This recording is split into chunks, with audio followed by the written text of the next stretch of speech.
Thank you, Mark. Appreciate that. Senate District 15. Hi, I'm Joseph L. Trahan. I'm running for Senate District 15. I'm looking around this beautiful skyline. Take a minute. Look around. Every building within eyesight. I was struck with this when I got here. My family's business, we built every one of these buildings. From the time I was a kid, I was up in these buildings when it was iron work and watching electrical go in.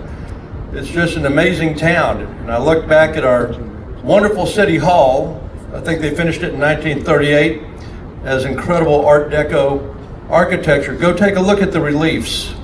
The reliefs on the building are all through history. People that created democracy, republics, right? Freedom. It's people that created freedom. That's what they did. So, one thing that a lot of people don't recognize or realize, in all of human history, there was no private property ownership until the United States was founded. What we had is we had warlords, right?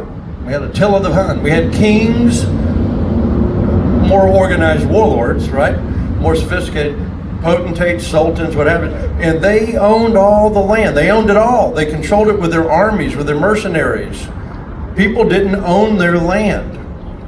It was not until the United States stood up against tyranny, beat the British, wrote their Constitution, and started giving out land to U.S. citizens that we had private property ownership in the world.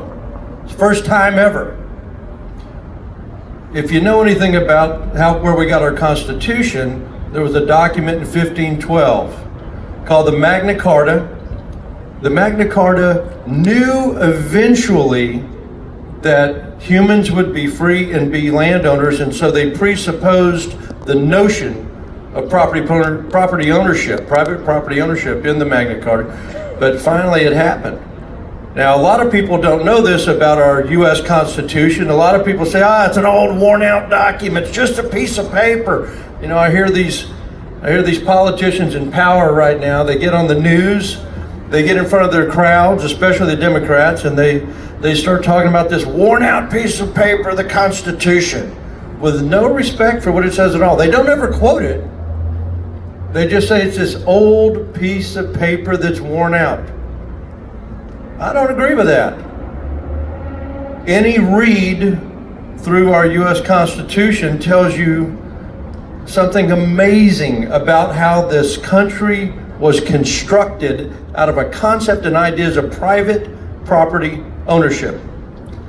It started out with we the people in order to form a more perfect union, right? To establish justice and ensure domestic tranquility, to provide for the common defense, the general welfare, and ensure liberty for ourselves and our prosperity. We ordain and establish this Constitution. Just the first paragraph of this amazing document tells you why this country was founded. It tells you what we came together to accomplish, why we need and are interdependent on one another, and it expresses the notion of private property ownership, which is the quiet enjoyment of your property. That's a legal term. The quiet enjoyment of your property. What do you think that means? What does it mean to you when I say quiet enjoyment of your property?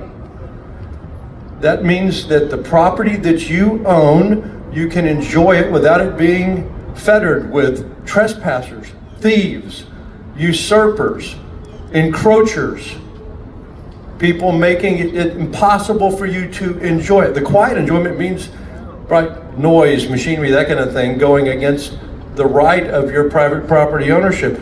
You know who doesn't have the quiet enjoyment of their property? Everyone in America now. You don't have the quiet enjoyment of your property. Ranchers down on the border, here in Texas, 40 to 60 miles inland from the Rio Grande, they don't have the quiet enjoyment of their property. There's 50, 60,000 ranchers that don't really have access, use, freedom of their land to grow crops, to raise cattle, to enjoy with their families, because the Sinaloa cartel is in charge. Look it up. You, Mr. Property Owner, Mr. Small Business Owner, Mr. Homeowner, do you really have the quiet enjoyment of your property? Try not paying your annual ever-increasing property tax, and you'll find out who owns your property. That's not the quiet enjoyment of your property. Property tax only was invented in times of crises, in times of natural disaster, in times of war, when we had to raise money rather quickly to be able to fight a battle or recover from total disaster. Property tax is immoral and it's intellectually lazy, and it's time that we put it to bed. Taxation belongs in commerce in a healthy economy. I want you to think about not just Texas history, but American history. After the Industrial Revolution, the United States was the industrial engine exporting champion of the entire world. We really didn't even have a need for any kind of income tax or property tax because we were exporting so much. Technologies we invented, any of our manufactured goods, food, we're the number one exporter of food. We didn't really need an income tax. The bankers couldn't find a way to keep control of us. They invented the Federal Reserve Act, and they forced that upon us, and we've never gotten rid of income tax since that day.